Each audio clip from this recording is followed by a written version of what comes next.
என் அன்பு பிள்ளையே, உனக்கான நல்ல விஷயங்களைச் செய்து கொடுப்பதற்காகவே உன் தாயானவள் இன்று உன்னைத் தேடி வந்திருக்கின்றேன்.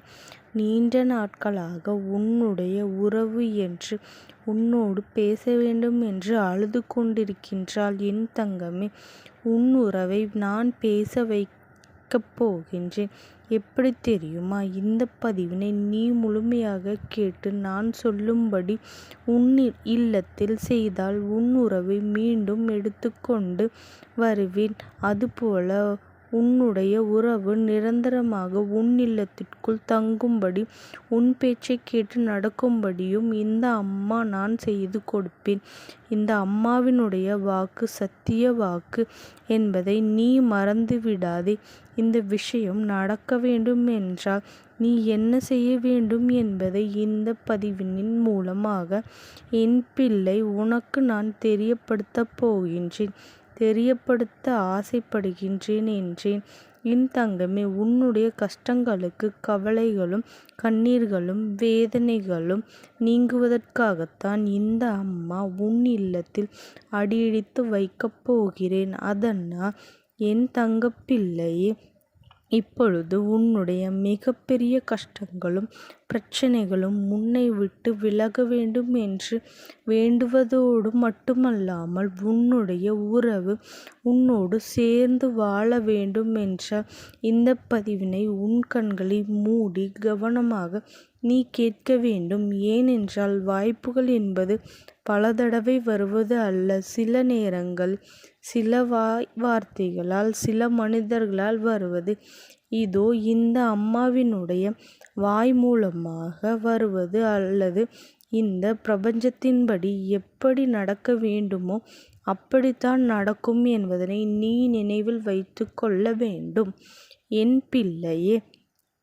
அதை என் தங்கப்பிள்ளை மனமாக நீ ஏற்றுக்கொள்ள வேண்டும். அது எதுவாக இருந்தாலும் உன் அம்மா கொடுத்ததற்கு காரணம் இல்லாமல் எந்த ஒரு கஷ்டத்தையும் எந்த ஒரு நல்லதையும் உன்னால் கொடுக்கவில்லை என்பதை நீ புரிந்து கொள்ள வேண்டும். உன் அம்மா சொல்வதை நீ கவனமாக கேட்க வேண்டும். அப்படி நீ கேட்டால் உன்னுடைய உறவு சேர்த்து வைப்பதற்கு என்னுடைய கடமையாகும். என் தங்கப்பிள்ளையே, உன் மனதில் யார் பேச வேண்டுமோ, மனதில் யார் உன் இல்லம் தேடி வர வேண்டுமோ அவர்களை உன் மனதார நினைத்து கொண்டு இந்த பதிவினை நீ கேட்க வேண்டும் என் பிள்ளையே. ஒரு சில நாட்களாக உன்னுடைய உறவானது மனம் மாறிக்கொண்டே இருக்கின்றது. அந்த மனமாற்றத்திற்கு காரணம் என்னவென்றால் ஒரு சில நண்பர்களாக பழகியும் ஒரு சிலர் தகாத உறவில் பழகியும் சரியாக பதிலை அழைக்கும் பொழுதெல்லாம் அவர்கள் சொல்வதில்லை. அதேபோல் சரியாக பேசுவதும் இல்லை. சரியாக குடும்பத்தை கவனிப்பதும் இல்லை. ஒவ்வொரு தருணமும் ஏமாற்றத்தை கொடுத்து கொண்டிருக்கின்றார் என் தங்கப்பிள்ளையே. இப்படி ஒவ்வொரு நாளும் செய்து கொண்டிருக்கின்றார்கள். குடும்பத்தை சரியாக கவனிப்பதும் இல்லை. உனக்கு ஏமாற்றத்தை கொடுத்து ஆரம்பத்தில் இந்த வகையில் அந்த உறவு இருந்திருந்தால் என்னுடைய தங்கப்பிள்ளையே, அவர்கள் வாழ்க்கையில் நீ தேர்ந்தெடுத்து இருக்க மாட்டாய். ஆனால் ஆரம்பத்தில் பணத்திற்காகவும் சொத்திற்காகவும் பொய்யான பாசங்களை அள்ளி அள்ளி பேசிவிட்டு இப்பொழுது நீ என்ன கேட்பது, நான் என்ன பதில் சொல்வது என உன் உறவானது ஏட்டிக்கு போட்டியாக பேசிக்கொண்டு உன்னுடைய மன உளைச்சலை அதிகரித்து கொண்டிருக்கிறது அல்லவா? ஒரு வார்த்தை சாப்பிட்டாயா என்று கேட்பது கூட இல்லை என் பிள்ளையே. இது போன்று ஆறுதலாக பேசக்கூடிய ஒரு நபரும் இல்லை. இப்படி இருக்கின்ற சூழ்நிலையில் நான் ஏன் உயிரோடு இருக்க வேண்டும் என்று கூட என் பிள்ளை மனம் குமுறி அழுது கொண்டிருக்கின்றது. என் தங்கப்பிள்ளையே, நீ தைரியமாக இரு. தட்டி கேட்பதற்கு இந்த உலகத்தில் அன்னை இருக்கின்றாளே, தந்தை இருக்கின்றாளே, உற்றார உறவினர்கள் இருக்கின்றார்களா? ஒருவருமே இல்லை. என் துணை ஏமாற்றி விட்டாரே. நான் நம்பியவர்கள் எல்லாரும் எனக்கு துரோகம் செய்து விட்டார்களே. நான் ஏன் இந்த உலகத்தில் வாழ வேண்டும்? எனக்கு யார் நியாயம் வழங்குவார்கள் என்று என் தங்கப்பிள்ளை மாரில் அடித்துக்கொண்டு அழுது புலம்பிக் கொண்டிருக்கின்றது. என் தங்கமே, உனக்குள் புழுங்கி அழுது கொண்டிருக்கின்றாய். உன்னுடைய கண்ணீரை என்னால் பார்த்து கொண்டு இருக்க முடியவில்லை. மிகவும் வேதனையாக இருக்கின்றது. என் பிள்ளையே, பொறுக்க முடியாமல் தான் இன்று உன் அம்மா நான் உனக்கு நீதியை வழங்க வேண்டும் என்று உன் இல்லம் தேடி வந்திருக்கின்றேன். நான் சொல்வது மட்டுமல்ல, நிச்சயமாக இந்த அம்மா உனக்கு சத்தியமாக செய்து கொடுக்கின்றேன். இதில் எந்த ஒரு மாற்றமும் கிடையாது. ஆனால் உன்னை இந்த நிலைக்கு ஆளாக்கியவர்களை தட்டி தான் உன் கரங்களில் ஒப்படைப்பேன். ஏனென்றால் அவர்கள் செய்தது கொடுமையிலும் கொடுமையான விஷயம். கொடூரமான வார்த்தைகளை பேசி மற்றவர்களின் உள்ளம் எப்படி பாதிக்கப்படும் என்பதை தெரிந்தும் கூட தலைக்கணத்தாலும் ஆணவத்தாலும் தலைக்கேறி ஆடாத ஆட்டங்கள் ஆடிவிட்டார்கள் அல்லவா? ஒரு உண்மையான அன்பை குப்பை போல தூக்கி எறிந்து விட்டார்கள். உயர கூடிய நேரம் வந்தால் ஆணவம் தலைக்கேறி விடுகின்றது அல்லவா? ஆனால் என் தங்கப்பிள்ளையே, மன்னித்தும் மறந்தும் என்னுடைய பிள்ளைகளுக்கு தெரியாமல் நடக்காது. என் தங்கமே, சர்வசாதாரணமாக இந்த அம்மாவினை எண்ணி விடாதே. நான் வெட்டு 1 துண்டு 2 என்று பேசுபவள் தண்டனைகளை கொடுப்பதற்கு வேண்டுதல்களையும் நிறைவேற்றி கொடுப்பதற்கும் நான் ஒருபொழுதும் தயங்குவது இல்லை. மன்னிப்பதும் மறப்பதும் என்னுடைய பிள்ளைகளின் மனநிலையை பொறுத்தது.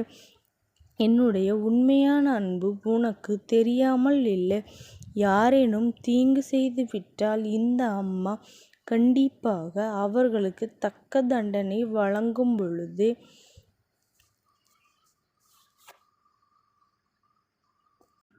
வாழும் பொழுதே கொடுப்பேன். என் பிள்ளைகளுக்கு இந்த தண்டனைகள் எல்லாம் கண் முன்னே நடத்தி காட்டுவேன் என்பதை நீ ஒரு பொழுதும் மறந்து விடாதே.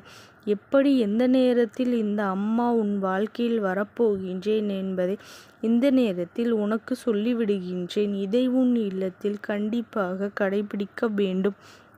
என் பிள்ளையே, நிச்சயமாக உன் உறவை மீட்டெடுத்து எந்த தகாத உறவாக இருந்தாலும் அதை தண்டித்து இந்த அம்மா நான் உனக்கு சொல்கின்ற விஷயங்களை சரி செய்து, யாராவது செய்வினைகள் செய்திருந்தால் கூட அதையும் விரட்டி அடித்து உன் வாழ்வில் நிம்மதியை கொடுக்கப் போகின்றேன். என் பிள்ளையே, சந்தோஷமாக இருக்கின்றேன் என்று நீ என்னிடம் கூற வேண்டும்.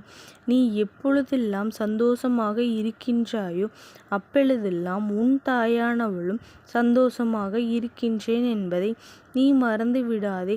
இனி உன் வாழ்க்கை மாறப்போகின்றது.